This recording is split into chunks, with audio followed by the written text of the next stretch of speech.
Mamusia idzie na dół, a ty nie umiesz zejść po schodkach jeszcze. I musisz poczekać.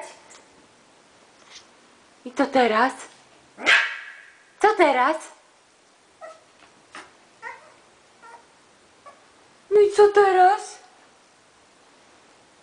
Malutka Bibuni nie zejdzie po schodkach, bo jest za malutka. I co teraz, Bibuni? I co teraz? Ojej! Bibuni! Bibi! I co teraz? No co teraz? No chodź, mamusia pomoże. No chodź, mama pomoże. Moja śliczna laleczka. Bibuni! Bibulka!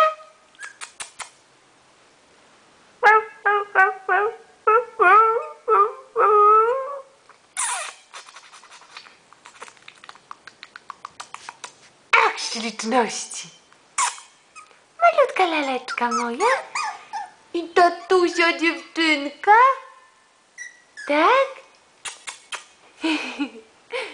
Śliczna moja.